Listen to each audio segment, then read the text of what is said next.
Copa আমেরিকায় group পর্বে নিজেদের দ্বিতীয় ম্যাচে চিলিকে হারিয়ে কোয়ার্টার ফাইনাল নিশ্চিত করেছে আর্জেন্টিনা।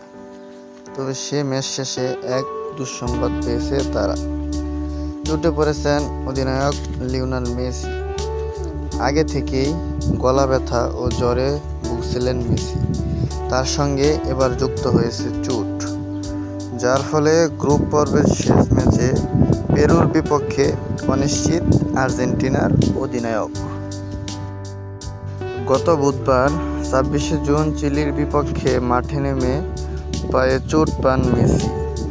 ম্যাচ শেষে ৩৭ বছরের এই তারকা ফুটবলার বলেছিলেন, প্রথমে খেলার সময় আমি এমন অনুভব করছিলাম, আমি খোঁচা অনুভব করিনি, কিন্তু এটা বেশ কঠিন অনুভব ছিল। অস্বস্তিবোধের কারণে ঠিকঠাক চলতে পারছিলাম না। পরের দিন দেখব কেমন চলতে পারছি। তবে মেসির চোটের সর্বশেষ অবস্থা সম্পর্কে কিছু জানাতে পারেননি কোচ লিওনেল স্ক্যালোনি। ম্যাচের শেষে তার মেসির সঙ্গে কথা বলিনি। যদিও সে খেলা শেষ করেছিল, তাকে শেষবার লক্ষ্য করেছি ৫০ মিটার স্পিন্টে ডি মারিয়া এবং লাউতারো মার্টিনেজের সঙ্গে দৌড়াতে। এর বেশি কিছু বলতে পারব না। পেরুর বিপক্ষে আর্জেন্টিনার একাদশে বড়সড় পরিবর্তন আনারও ইঙ্গিত দিয়েছেন আর্জেন্টিনা কোচ।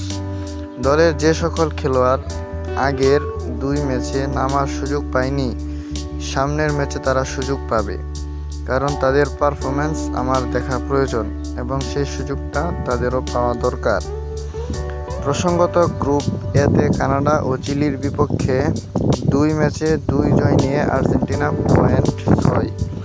পেরুর বিপক্ষে ম্যাচটি হাতে রেখেই কোয়ার্টার ফাইনাল নিশ্চিত করেছে দলটি। আগামী ৩০ জুন গ্রুপ পর্বের শেষ ম্যাচ মায়ামির হার্ড রক স্টেডিয়ামে পেরুর বিপক্ষে মাঠে নামবে আর্জেন্টিনা।